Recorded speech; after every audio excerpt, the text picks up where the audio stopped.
All right. So let's solve for this. Let's find the y-intercept, the axis of symmetry, the vertex, and then I'm going to graph it over here.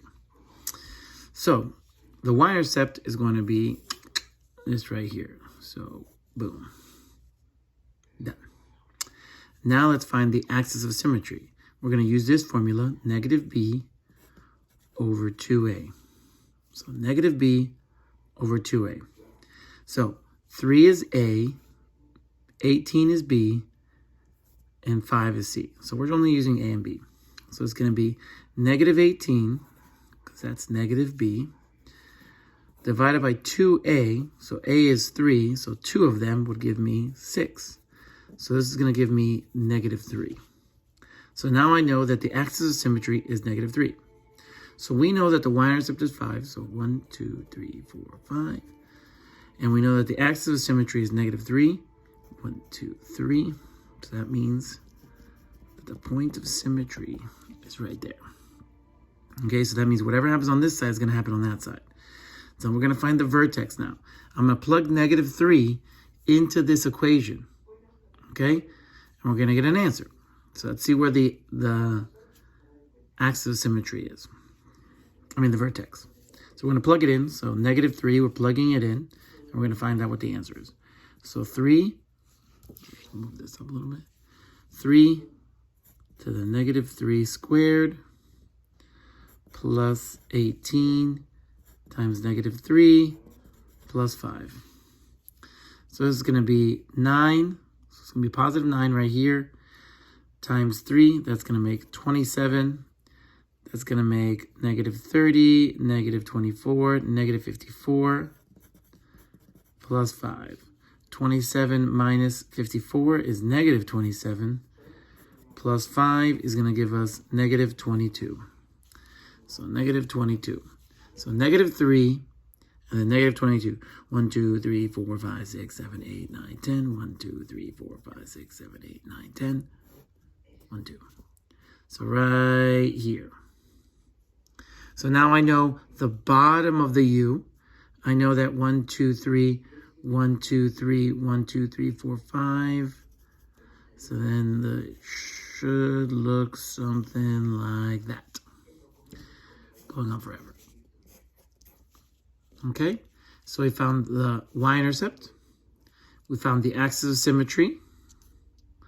And we find the vertex. All right, let's scroll up. Now, right here. So the initial velocity is 35 feet per second, and the initial height is 1 foot. How can we write this? So this stays the same. Our initial velocity is b, and then our initial height is c. And we're done. All right. This here, to find the area of this rectangle using this, I'm going to multiply this and this. So 2x plus 5 times x plus 1. So I'm going to do 2x times x, that's 2x squared. 2x times 1, that's 2x. 5 times x, that's going to be 5x. And 5 times 1, that's going to be 5. So we have 2x squared plus 7x plus 5. And there you go, the area of this rectangle using the quadratic formula. Okay, or expression. All right, now let's scroll down here. Now, how do we figure out if something is linear, non-linear? Okay, linear, quadratic, or exponential. So let's see.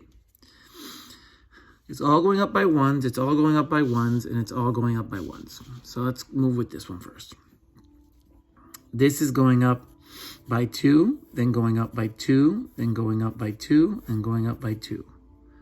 So because it's a continuous number over and over again, this is linear. Okay, now let's check here.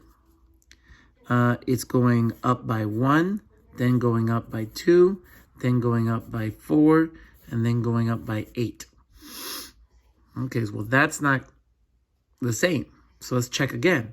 This goes up by 1, this goes up by 2, this goes up by 4. Nope.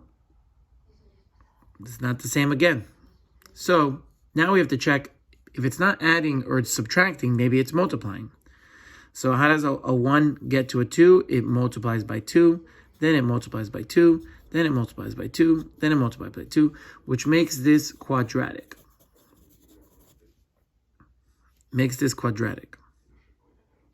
Actually, it makes this exponential. I'm so sorry about that. It makes this exponential. Because that means it's 2x. So it keeps on multiplying by the same number over and over again. All right? Now this one will do the same thing. So this goes up 1, then it goes up 3, then it goes up 5, and then it goes up 7. Well, let's check the second one. This goes up by 2. This goes up by 2. This goes up by 2. The second difference causing this to be quadratic. If they give you an option and you see quadratic is going up and then back down, or down and then back up, you can obviously assume that it's going to be quadratic as well. But this is a secondary method of figuring out that it's quadratic. Remember, if the second difference doesn't work, look for multiplying or dividing from one number to the other. And that's it. Good luck.